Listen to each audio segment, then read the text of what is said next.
오늘 우리에게 주시는 하나님의 말씀은 사도행전 28장 1절에서 10절까지의 말씀입니다. 이 말씀을 봉독할 때 살아계신 하나님의 음성을 다 함께 들으실 수 있기를 바랍니다. 우리가 구조된 후에 안즈 그 섬은 멜리데라 하더라. 비가 오고 날이 참해 원주민들이 우리에게 특별한 동정을 하여 불을 피워 우리를 다 영접하더라. 바울이 나무 한 묶음을 거두어 불에 넣으니 뜨거움으로 말미암아 독사가 나와 그 손을 물고 있는지라. 원주민들이 이 짐승이 그 손에 매달려 있음을 보고 서로 말하되 진실로 이 사람은 살인한 자로다. 바다에서는 구조를 받았으나 공의가 그를 살지 못하게 함이로다 하더니 바울이 그 짐승을 불에 떨어버림에 조금도 상함이 없더라. 그들은 그가 붙든지 혹은 갑자기 쓰러져 죽을 줄로 기다렸다가 오래 기다려도 그에게 아무 이상이 없음을 보고 돌이켜 생각하여 말하되 그를 신이라 하더라. 이 섬에서 가장 높은 사람 보블리오라 하는 이가 그 근처에 토지가 있는지라. 그가 우리를 영접하여 사흘이나 친절히 머물게 하더니 보블리오의 부친이 열병과 이질에 걸려 누워있거늘 바울이 들어가서 기도하고 그에게 안수하여 낫게 하매 이러므로 섬 가운데 다른 병든 사람들이 와서 고침을 받고 후 한 예로 우리를 대접하고 떠날 때에 우리 쓸 것을 배에 실었더라. 아멘. 만약에 다시 태어난다고 한다면 지금의 배우자와 또 결혼하시겠습니까? 이것은 묻지도 말고 쉽게 대답도 해서는 안 되는 질문입니다. 어느 기독교 리서치 단체에서 이런 문항들을 넣어서 크리스찬들의 가정의 행복도를 조사를 했답니다. 그런데 놀랍게도 이 질문의 90% 이상이 뭐라고 답변을 했는가 하면 한 번이면 족하다, 이렇게 답을 했답니다. 그 결과를 본 어떤 목사님이 묻지도 말고 대답도 말아야 될 이 질문을 주일날 예배 설교를 하다가 교인들에게 묻고 말았습니다. 우리는 윤회설을 믿지 않지만 다시 태어난다고 한다면 지금의 배우자와 또 결혼하겠습니까? 하고 질문을 던졌는데 그 교회 교인들은 아무도 답을 하는 사람이 없었습니다. 이 정도인지는 몰랐습니다. 순간적으로 목사님이 당황을 하고 서 있습니다. 목사님의 당황한 모습을 제일 앞자리에 앉아서 예배드리던 노 권사님이 보시더니 목사님을 도와드리려고 손을 슬그머니 들더랍니다. 목사님이 얼마나 반가웠겠습니까? 아이고 권사님, 다시 태어나도 지금의 배우자와 또 결혼하신다고요? 얼마나 정이 깊으셔서 그러시겠어요? 그 이유 좀 말씀해 주시겠습니까? 그랬더니 권사님이 손을 슬그머니 내리면서 빳빳하게 목사님을 쳐다보면서 그렇게 답을 하시더랍니다. 목사님, 고놈이 다 고놈이에요. 그래도 길들여진 놈이 좀 데리고 살기가 편하지 않겠어요? 무슨 이야기입니까? 만족도가 떨어졌다는 이야기입니다. 지금 그렇게 행복하지 않다는 이야기입니다. 그런데 우리는 세상 사람들이 모르는 행복, 특별히 예수 그리스도께서 허락하신 새 생명의 놀라운 그 행복을 알고 있는 사람들이잖아요. 그것을 증거하기 위해서 모여 있는 사람들입니다. 그런데 내가 행복하지 않는데 어떻게 그 행복이 전해지겠습니까? 내가 행복하지 않는데, 우리 교회가 행복하지 않는데 어떻게 우리처럼 예수 믿으면 행복해진다고 그렇게 당당하게 이야기할 수 있겠습니까? 예수 그리스도를 만나고 나서 그분이 내게 허락하신 놀라운 그 행복에 젖어서 그 행복을 전하기 위하여 그 지역을 벗어나 다른 지역에까지 말씀을 전하기에 달려가고 있는 사람이 있었습니다. 어쩌면 그의 인생 젊은 날부터 시작해서 지금까지 평생을 그 행복 전하기 위해서 곳곳을 누비며 말씀을 전했는데 이제 그도 나이가 들어서 인생의 마지막이 다가오고 있습니다. 어디서 무엇을 하다가 우리 주님을 만날까? 어디서 무엇을 하다가 주님을 배울까? 깊게 기도하는데 마음속에 거룩한 소원 하나를 주셨습니다. 당시에 세계의 심장부로 통하는 로마에 가서 예수 그리스도의 피 묻은 십자가의 복음을 전하고 싶다라고 하는 열망이었습니다.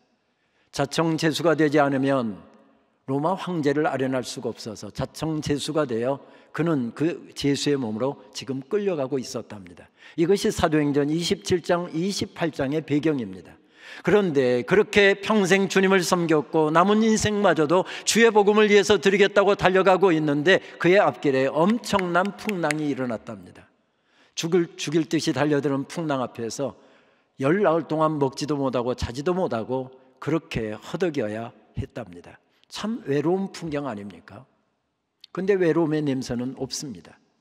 27장 말씀부터 연결해서 오늘 28장으로 이어지는 말씀의 배경을 조금만 더 설명을 해보면 그렇게 힘들게 인생길을 걸어가는데 겨울바다에 드디어 배가 파선해서 겨울바다에 빠졌답니다. 얼마나 호적거렸을까요? 죽을 힘을 다해서 수영을 해 나왔는데 나중에 알고 보니 그 섬이 멜리데라고 하는 섬이었답니다. 날씨가 차가운데 온몸이 물에 젖었는데 옷이 다 젖었는데 비까지 척척 내리더랍니다. 마음 따뜻한 원주민들을 만났습니다. 원주민들이 먹을 것도 가져다 주고 따뜻한 숲도 끓여다 주고 그리고 불도 지펴주더랍니다. 그래서 그 불에 옷을 말리고 있는데 불이 사그러지더랍니다. 그래서 바울이 일어나서 나무 한 못을 가져다가 불을 돋구려고 불에다 넣었는데 그 속에 숨어있던 독사가 나와서 바울의 손을 물었답니다. 손을 물고서 계속 떨어지지 않고 혈관에다 계속 독을 주입하고 있습니다. 간이 부어도 단단히 부은 독사인 것 같습니다. 원주민들이 그렇게 호의를 베풀더니 갑자기 냉대하기 시작하더랍니다. 그들의 민간 신앙을 따라서 저 사람은 신의 저주를 받은 사람이다. 가까스로 바다에서 살아나왔지만은 저런 신의 저주를 받은 사람을 도와주면 우리도 저주를 받는다. 그래서 갑자기 냉대하기 시작하더랍니다. 참 외로운 풍경 아닙니까? 그런데 오늘 말씀을 아무리 읽어봐도 외로움의 냄새는 없습니다. 고독의 냄새도 전혀 없습니다. 오히려 춤추고 있습니다. 아니 그곳에서 덩실덩실 춤을 출 이유도 없고 춤을 출 상황도 아닌데 그는 그곳에서 춤을 추고 있습니다. 몇 해 전 저는 교수 시절에 학기를 마무리하고 출판사에 넘길 책 원고를 마무리해서 보내느라고 연말 굉장히 바쁘게 지내다가 연초부터 있는 북미 예전학회라고 하는 학회를 참석하기 위해서 미국에 출타를 했습니다. 뉴멕시코주의 알버커키라고 하는 도시에서 있는 북미 예전학회 3박 4일에 아침 8시부터 시작해서 밤 10시까지 진행되는 그 학회 일정을 다 소화를 했습니다. 그리고 하루 저녁을 자고 LA에 있는 어느 교회 집회를 인도하기 위해서 바로 LA로 날아갔습니다. 그리고 첫날 저녁 집회를 인도하고 나서 몸살이 나고 말았습니다. 오한이 나고요. 얼마나 몸을 쑤시는지. 화장실 한번 가려고 하면 소변 한번 보는데 30분, 40분이 걸리고요. 그 고통 처음 겪어보았습니다.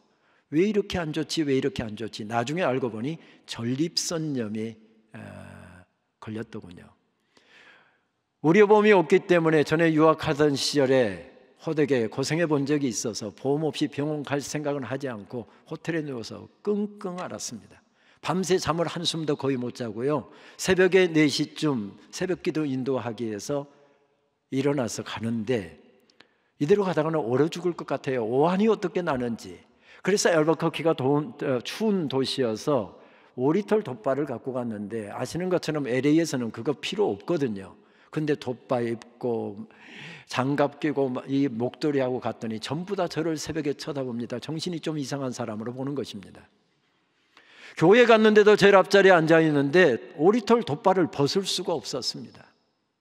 제일 앞자리에 앉아서 계속 기도했습니다. 하나님,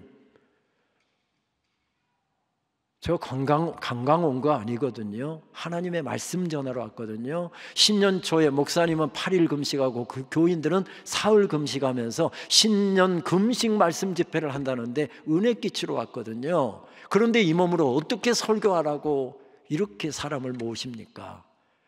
앞에서 계속 그렇게 하나님 앞에 기도했더니 오한이 싹 가시고요. 열이 싹 내려가는 것입니다. 그랬으면 얼마나 좋았겠습니까마는 오한 그대로였습니다. 5리터 돗바를 벗으면 죽을 것 같은데 이제 목사님, 강사 목사님 나오셔서 그때 돗바를 벗었습니다. 죽으면 죽으리라. 그리고 말씀 집회에서 40분 설교해달라고 해서 40분 설교를 준비해 갔는데 몸도 아프고 10분으로 축약해서 설교하고 빨리 숙소에 가서 쉬어야 되겠다 하고 강단에 올라갔는데 오한이 싹 가시는 겁니다. 이것은 사실이었습니다. 그래서 그냥 10분만 설교하려던 거 오한 열이 다 내리니까 40분 설교 다 하고 이제 개인 기도 시간 들어가게 해놓고 저도 기도하려고 앞자리에 딱 내려오니까 또 오한이 시작되는 겁니다. 교인들 다 금식하면서 기도하고 있는데 몸 아프다고 바로 숙소로 갈 수가 없어서 조금이라도 앉아서 기도하고 해야 되겠다 하고 오리털 돋바 입고 기도하면서 하나님, 애들 장난도 아니고 이렇게 하시깁니까? 애들 장난도 아니고 아래 있으면 오한이 나고 강대상에 올라가면 오한이 내리고 하나님 정말 그러시깁니까? 그렇게 따졌더니 하나님 불리하시니까 말씀을 안 하시더라고요. 그렇게 앉아서 기도를 하려고 하는데 몸은 쑤시죠, 오한은 나죠. 기도가 안 됐습니다. 정말 앉아서 그냥 넋을 놓고 이렇게 하늘만 쳐다보고 있는데 구하지도 않았는데 환상을 하나님께서 저한테 쫙 파노라마처럼 보여주시는 겁니다. 사도행전 28장의 전경이었습니다. 머리가 하얀 한 노인이 황량한 들판에 혼자 서 있습니다. 그런데 한 젊은 신사가 오더니 쓰러져 있는 그를 일으켜 세우는 것입니다. 그리고 뱅글뱅글 그를 돌리면서 춤을 추는데 남미의 그 격렬한 탱고 춤을 추고 있는 겁니다. 여러분 표정이 탱고 한 번도 못 보신 것 같아서 제가 탱고 그림 가져왔습니다. 머리가 하얀 노인이 황량한 들판에서 뱅글뱅글 그분 젊은 신사의 손을 잡고 그곳에서 춤을 추고 있는 것을 보았습니다. 황홀하게, 정말 황홀하게 그 광경을 지켜보고 있는데 주님께서 제 마음에 그런 음성을 들려주시더라고요. 온영아, 나하고 탱고 한 판 출래? 그래서 저도 또 속없이 대답을 했습니다. 주님, 저는 탱고는 잘 못 춘대요. 네가 탱고만 못 추냐? 아무 춤도 못 추잖아. 그냥 내 손에 이끌려 오면 춤이 되느니라. 감동이었습니다. 주님 손에 그냥 이끌려 오면 춤을 출 수가 없는 상황이 파티를 하는 춤추는 자리가 되고, 주님 손에 이끌려가면 춤을 못 춰도 춤을 추게 된답니다. 그날 아침 숙소에 돌아와서 그때 봤던 한상이 하도 감동이 되어서 이렇게 시로 극적해 보았습니다. 황량한 들판, 혼자서 가야 하는 길이 있다. 캄캄한 밤, 혼자서 허덕이며 가야 하는 시간도 있다. 너무 아파 잠 못 이루며 혼자서 뒤척여야 하는 그런 밤도 있다. 쓸쓸한 해질녘 살아온 인생길이 갑자기 허무해져 몸을 떨어야 하는 그런 날도 있다. 천사의 도시에서 죽도록 아팠던 시간, 문득 손잡아 일으키시며 나와 탱고 한 판 추지 않겠니? 손을 내미시는 주님의 음성 들으며 감격하여 그냥 울었다. 아무리 황량한 들판도, 아무리 쓸쓸한 인생길도, 아무리 깊은 고통의 밤도 그분 손 잡는 순간 가득 채워진 건 가슴 벅찬 감격, 울게 하시는 위로, 치유하시는 능력, 가슴 가득 채워주시는 감사. 그렇습니다. 주님 손에 이끌리니 황량한 들판에서도 춤을 추게 되었습니다. 그렇습니다. 무엇이 그로 하여금 춤추게 만들었습니까? 그가 원하는 대로 인생이 풀렸기 때문이었습니까? 그가 원하는 대로 모든 일이 잘 되었기 때문이었습니까? 아닙니다. 여전히 황량합니다. 여전히 어렵습니다. 여전히 답답합니다. 그러나 그 들판에서 그가 춤추었던 것은 그의 황량한 인생길에 함께 가시는 분의 손을 잡았기 때문이었습니다. 거기에 우뚝 서 계시는 분, 그분의 손을 잡았을 때 그는 벌떡 일어서고 있습니다. 그렇습니다. 외로운 길이었습니다. 고독한 길이었습니다. 황량한 길이었습니다. 풍경은 외롭습니다. 풍경은 답답합니다. 그런데 그곳에 우뚝 서 계시는 분의 손을 잡으니 그곳이 춤추는 파티의 자리가 되고 있는 것을 발견하게 됩니다. 유난히 굴곡 많은 인생을 살았던 한 시인은 그래서 이렇게 그의 노래를 우리들에게 들려줍니다. 이름 없는 언덕에 기대어 한 세월 살았네. 한 해의 절반쯤은 황량한 풍경과 살았네. 꽃은 왔다가 순식간에 가버리고 특별할 게 없는 날이 오래 곁에 있었네. 풍경은 황량합니다. 답답합니다. 외롭습니다. 혼자 남아 있습니다. 인생의 마지막 길, 그 길도 수월하지가 않습니다. 풍경은 이렇게 황량한데 그 황량한 상황에서 시인은 그의 노래를 이렇게 이어갑니다. 너를 사랑하지 않았다면 어떻게 그 풍경을 견딜 수 있었을까? 특별하지 않는 세월을 특별히 사랑하지 않았다면 무엇이 그로 하여금 춤추게 만듭니까? 사랑이었습니다. 사랑이었습니다. 사랑이었습니다. 그렇습니다. 지금 그를 이끌어간 것도 사랑이었고 그로 하여금 춤추게 한 것도 어려운 삶의 자리에서도 낭망하지 않게 하였던 것은 바로 사랑이었습니다.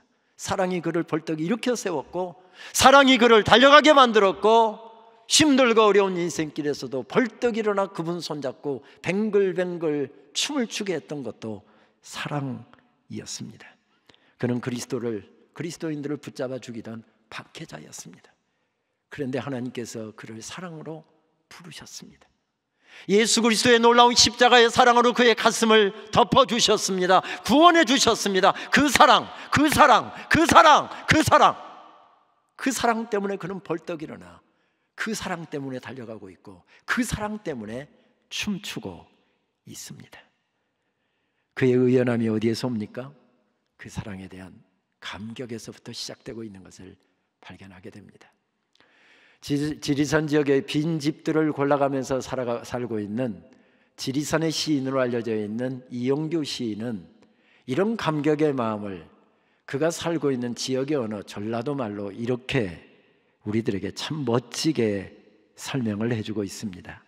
전라도 구례 땅에는 비나 눈이 와도 꼭 겁나게와 잉 사이로 온다. 가령 섬진강변의 마고실이나 용두리의 뒷집 할머니는 날씨가 조금만 추워도 겁나게 추워 불구마이. 어쩌다 리어카를 살짝만 밀어줘도 겁나게 욕봤소이. 강아지가 짖어도 그놈 새끼 겁나게 싸납소이. 조간 씨알이 베길 이야기를 하시오. 지난밤 잠시 다툰 얘기를 하면서도 성님 그라고 본께 겁나게 세월이 흘러불었구마이. 굳은 일 좋은 일도 겁나게와 잉사이. 여름 모기 잡는 잠자리 때가 낮게 날아도 겁나게와 잉사이로 날고 텔레비전 인간극장을 보다가도 금세 새끼들이 짠해서 웃자까이. 눈물 훔치는 너무나 인간적인 과장의 어법. 내 인생의 마지막 문장 허공에라도 비문을 쓴다면 꼭 이렇게 쓰고 싶다. 그라제 겁나게 좋았지라이. 여러분들은 별로 감동을 안 하시는 것 같은데 겁나게와 잉사에다가 무엇을 넣느냐에 따라서 인생이 달라진답니다. 겁나게 꼴보기 싫어야이 이러면 싸늘해지는 거고 겁나게 멋있어이 이러면 분위기가 달라진답니다. 지금 사도 바울은 무엇에 이끌려가고 있습니까? 바로 겁나게 좋았지라이 이것에 사로잡혀 가고 있습니다. 주님을 거역하던 사람이었습니다. 박해하던 사람이었습니다. 그런데 주님께서 나 같은 죄인을 부르셔서 하나님의 사람 삼아 주셨습니다. 사도는 12이었습니다. 그런데 하나님께서 특별한 은혜를 베풀어 주셔서 그에게 13번째 이방인의 사도로 불러주셨답니다. 죄인의 괴수였던 나 자신을 사랑으로 덮으셔서 바늘에도 들어갈 수 없는 사랑의 사도의 반열에 그를 세워 주셨답니다. 그래서 사도 바울은 나중에 서신서를 통해서 말씀을 전할 때마다 항상 어떻겠습니까? 똑같습니다. 로마서 1장 1절 말씀, 고린도전서 1장 1절, 고린도후서 1장 1절, 갈라디아서 1장 1절, 에베소서 1장 1절 말씀. 약간의 표현은 다르지만 항상 내용은 똑같습니다. 하나님의 은혜로 말미암아 사도된 나 바울은, 하나님의 특별한 은혜로 말미암아, 예수 그리스도의 은혜로 말미암아 사도된 나 바울은 무엇에 지금 이끌려가고 있습니까? 하나님의 사랑에 이끌려가고 있습니다. 그 사랑 앞에서 춤추고 있습니다. 그 사랑만 생각하면 자다가도 벌떡 일어나게 됩니다. 아까 이원교 시인의 용어를 빌린다고 한다면 겁나게 좋았지나이 그 고백입니다. 사도 바울이 그 사랑에 이끌려가니 인생의 풍경은 황량하지만 어둡지만 바울은 그곳에서 벌떡 일어나 춤을 추고 있습니다. 멜리데 섬은 우연히 풍랑에 떠밀려 내려가다가 배가 파손되었기 때문에 머물게 된 섬이었습니다. 그 섬은 오늘날 지중해 관광지로 유명한 말타 섬으로 보는 견해가 지배적입니다. 그러니까 멜리데 섬이라고 하는 지중해의 이치로 보나 크기로 보나 말타 섬이라고 하는 게 신약을 연구하는 학자들의 대표적인 주장입니다. 이 섬은 시실리 남쪽 약 98km, 아프리카 북동쪽 약 320km 지점에 위치한 섬으로 전체 길이가 29km, 너비가 15km 정도 되는 섬이었습니다. BC 천년경에 페니키아인들이 그 섬을 점령해서 살고 있었고요. BC 218년 2차 카르타고 전쟁 이후에 로마가 점령해서 바로 그 섬을 지배하고 있었습니다. 예수님 당시에 아우구스투스 황제가 이 섬을 가나라는 행정관을 세웠습니다. 뿐만 아니라 그때부터 시작을 해서 로마에 퇴역한 장군들, 그리고 원로원에서 퇴역한 사람들을 전부 다 그쪽으로 집단 이주를 시켰습니다. 왜냐하면 퇴역한 후에 혹시 모여서 반란을 도모할까 싶었기 때문이었습니다. 그러니까 그 섬에 가면 지금으로 치면 텔레비전에 나오는 유명한 사람들, 국회에서 보는 많은 유명한 사람들, 수없이 많은 사람들을 그 섬에서 만날 수가 있었습니다. 그러니까 그 섬은 유명인들이 모여 사는 곳이었다, 이렇게 규정할 수가 있습니다. 그런데 성경은 거기에 대해서 전혀 관심을 보이고 있지 않습니다. 방금 보신 것처럼 지금 현대 관광지가 될 만큼 굉장히 아름다운 풍광을 가진 섬이었습니다. 그 섬이 얼마나 아름다운 섬이냐, 그 섬이 얼마나 유명한 사람들이 모여 사느냐, 성경이 거기에 대해서 전혀 관심을 기울이고 있지 않습니다. 그 섬에 오늘 말씀해 보게 되면 높은 사람, 가장 높은 사람, 이런 표현이 나오죠. 헬라어로는 프로투스라고 하는 단어를 사용합니다. 옛날 개역 개정에는 추장이 이렇게 번역되기도 했습니다. 이게 프로토스라고 하는 헬라어는 가장 높은 사람, 그 당시 아까 행정관을 파송했다고 했는데 그 당시 행정관의 이름이 그냥 그대로 사용되는 프로투스였습니다. 추장이라고 번역해도 아무 틀림이 없는 그런 단어입니다. 그런데 성경은 여기에 대해서 별로 관심을 보이지 않습니다. 이 프로투스라고 하는 사람이 로마의 행정관이었느냐, 좋은 부모 만나서 좋은 대학 나오고 좋은 교육 받고 그래서 그도 로마를 대표하는 총독이 되어서 그 섬을 다스리고 있는 굉장히 명문가의 자제냐 아니냐, 거기에 성경이 관심이 없습니다. 그 사람이 원주민의 추장으로서 아버지에 이어서 부족들을 위해서 목숨을 걸고 부족들의 안위를 책임지고 있는 훌륭한 원주민 지도자였느냐, 아니면 로마의 행정관이었느냐, 성경은 여기에 대해서 관심을 보이지 않습니다. 오늘 성경에 보게 되면 근처에 그 사람이 토지를 가지고 있었답니다. 이 토지라고 하는 단어는 농장으로도 번역해 볼 수 있는 헬라어이고 별장으로도 번역해 볼 수 있는 그런 헬라어입니다.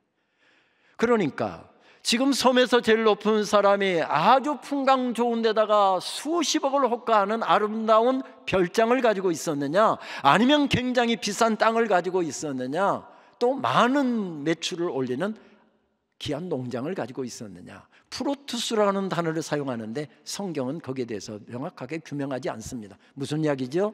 그것이 성경의 관심사가 아니었다는 말씀입니다. 성경이 관심하는 것은 무엇이었습니까? 오늘 보게 되면 모든 것이, 모든 사건이 한 군데로 집중됩니다. 지금 열병에 걸려서 죽어가고 있는 한 사람, 보블리오의 아버지가 지금 죽어가고 있었답니다. 만약에 그의 아들이 추장이었다고 한다면 그는 한때 들로 산으로 다니면서 그의 부족들의 안위를 책임졌던 뛰어난 전사였을 것입니다. 만약에 아들이 로마의 행정관이었다고 한다면 그 당시에 로마의 정가에서 이름께나 날리던 그도 한때 잘 나가는 유명인이었을 것입니다. 그런데 성경은 그가 행정관이었느냐 로마의 추장이었느냐 거기에 관심을 기울이지 않고 그가 뒷방 늙은이가 되어서 죽어가고 있는 그에게 모든 초점이 맞춰지고 있습니다. 그가 예수 그리스도의 피 묻은 십자가의 복음을 듣기까지 바울은 풍랑을 만나야 했습니다. 19 동안 먹지도 못하고 자지도 못하고 시달려야 했습니다. 풍랑을 만나서 고생하다가 결국 배가 파손되어 겨울바다에서 허우적거려야 했습니다. 독사에 물려야 했습니다. 사람들의 냉대를 받아야 했었습니다. 적어도 그 뒷방에 지금 열병에 걸려서 죽어가고 있는 그 노인이 예수 그리스도의 복음을 듣기 위하여 바울은 이런 과정을 거쳐야 했었습니다. 성경의 관심은 그곳에 죽어가는 한 영혼의 모든 초점을 맞추고 있습니다. 사도 바울이 예수 그리스도의 복음을 증거하고 예수 그리스도의 이름으로 그에게 손을 얹어서 기도했는데 열병이 깨끗하게 고쳐졌답니다. 그 소문을 듣고 그 지역의 인근에 있는 사람들이 병자들을 다 데리고 와서 사도 바울이 기도만 하면 다 깨끗하게 고침받았답니다. 그리고 오늘 말씀의 결론이 무엇입니까? 사도 바울이 후한 대접을 받았다. 속된 표현을 하면 오늘 사도행전 28장의 결론은 그것입니다. 예수 그리스도의 이름으로 복음 전하고 사역하고 그리고 병 고치고 난 다음에 많은 대접받고 잘 먹고 잘 살다가 사도 바울이 죽었다. 그것이 사도행전의 결론입니다. 여러분, 그것이 하나님의 말씀의 결론일 수가 없잖아요. 오늘 말씀은 그렇게 끝나는 것 같지만 오늘 말씀의 중간에 보게 되면 사도 바울이 그 노인에게 손을 얹어서 기도하고 병을 고치는 광경이 원어로 보게 되면, 헬라어 원어로 보게 되면 결코 그렇지 않다는 사실을 발견하게 됩니다. 바울이 병을 고치는 장면은 누가복음 4장에 예수님께서 베드로의 장모를 고치는 광경과 단어와 문법까지 동일한 문법을 사용해서 지금 그것을 표현하고 있습니다. 무슨 말입니까? 사도 바울이 손을 얹어서 기도하고 있는데 예수 그리스도께서 치유하시고 예수 그리스도께서 구원하시고 예수 그리스도께서 놀라운 역사를 행하시던 그것을 사도 바울의 손길을 통해서, 사도 바울의 입술을 통해서 그것을 드러내고 있습니다. 다시 말씀드리면 헨리 나우엔의 용어를 빌리면 리빙 리마인더로 서고 있는 것을 발견하게 됩니다. 책 제목이기도 하죠. 우리말로 번역되면서 정말 책 제목 멋지게 번역했다 하는 생각이 듭니다. 예수님을 생생하게 기억나게 하는 사람. 바로 사도 바울은 지금 리빙 리마인더입니다. 예수님께서 행하시는 치유의 역사, 예수님께서 행하시는 놀라운 인도하심의 역사, 예수님께서 한 영혼을 불쌍히 여기시고 그 영혼을 품에 안으시는 놀라운 역사를 사도 바울의 이 병 고치는 것을 통해서 생생하게 드러나게 하고 있습니다. 그래서 그 땅에서 주님의 능력과 영광을 마음껏 드러내고 로마로 갔답니다. 사도행전의 말씀의 끝부분이 어떻게 끝납니까? 그곳에 가서 많은 사람들을 만나 예수 그리스도의 복음을 증거하고 그리고 그는 그곳에서 로마의 교인들과 함께 네로 황제 밖에 때 함께 끌려가 굶주린 사자밥에 찢겨 순교를 당합니다. 그런데 오늘 말씀 사도행전 28장 31절 말씀은 마지막 정경을 이렇게 우리들에게 들려줍니다. 우리 같이 화면 보면서 함께 한 목소리를 봉독하실까요? 주 예수 그리스도에 관한 모든 것을 담대하게 거침없이 가르치더라.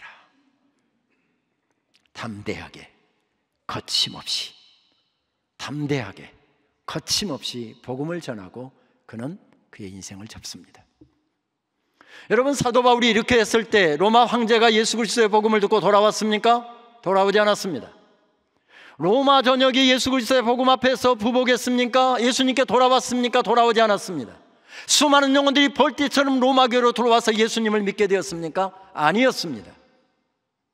성경이 담대하게 거침없이 복음을 전했다고 하지만 그 결과에 대해서는 함구하고 있습니다. 아니, 사도 바울이 죽었던, 바로 순교를 당했던 그 시점으로서 놓고 보면 교회는 대박의 상황 가운데 들어가게 됩니다. 그래서 어쩌면 한 사람도 예수 그리스도께 돌아오지 않고 어쩌면 그만 그렇게 목숨을 잃고 말았을 것입니다. 개죽음을 죽은 것입니다.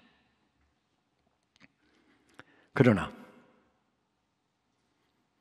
300년 후에 그가 눈물로 뿌렸던 복음의 씨가 싹이 틉니다. 300년 후에 그가 눈물로 예수 그리스도의 사랑을 증거했는데 그 사랑의 씨앗이 300년 후에 그 도시에서 움트게 됩니다. 그러면서 교회가 세워지고 황제가 나서서 교회를 지어주겠다고 하고 로마 전역의 교회가 세워지기 시작했습니다. 사도 바울이 세상 떠난 지 거의 300년이 지난 다음에 일어난 역사였습니다. 사도 바울은 그런 역사가 이 땅에 일어난지 보지 못하고 그렇게 순교의 제물이 되어서 세상을 떠났습니다. 그래서 주님께서는 사랑하는 종을 멜리데 섬으로 인도하신 것입니다. 그리고 그 땅에서 예수 그리스도의 피 묻은 십자가의 복음을 통하여 영혼이 살아나고 치유받고 삶이 회복되고 인생이 고쳐지고 가정이 고쳐지고 삶이 고쳐지는 놀라운 역사를 그곳에서 맛보게 하셨습니다. 그렇습니다. 하나님께서 내 사랑하는 종에게 300년 후에 로마 땅에서 일어날 놀라운 역사를 멜리데 섬에서 작지만 그곳에서 맛보도록 사랑하는 종을 그곳으로 초청하신 것입니다. 그 땅에서 펼쳐지는 놀라운 생명의 역사를 보게 하시고, 내 사랑하는 종아, 지금은 열심히 복음의 씨를 뿌려라.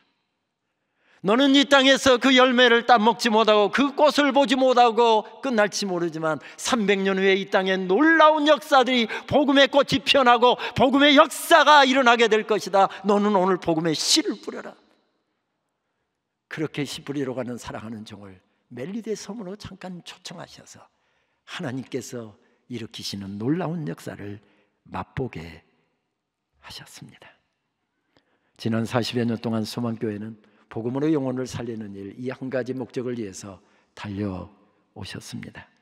하나님께서 아들을 보내실 만큼 그렇게 살리시기를 원하셨던 한 영혼, 그 한 영혼 내 가슴에 품고 기도하겠습니다. 그 한 영혼을 위해서 내 심장에 덤피 식는 그날까지 그에게 그가 예수 그리스도의 사랑에 놀라운 씨가 뿌려지고 열매가 맺기까지 저는 오늘 그를 위해서 기도 쉬는 죄를 범치 않겠습니다. 그에게 예수 그리스도의 사랑을 전달하겠습니다. 일생 일벗 운동, 그 아름다운 운동을 여러분들은 시작하셨습니다. 목사님께서 저에게 특별히 이 주제로 말씀해 달라는데 담임 목사님이 하셔야 할 메시지여서 고민을 많이 했습니다. 목사님, 어제도 문자 주셔서 잘 부탁합니다. 아까 전에도 목사님 문자를 주셔서 목사님 잘 부탁합니다. 그래서 지금 준비실에서 설교 리뷰하고 있습니다.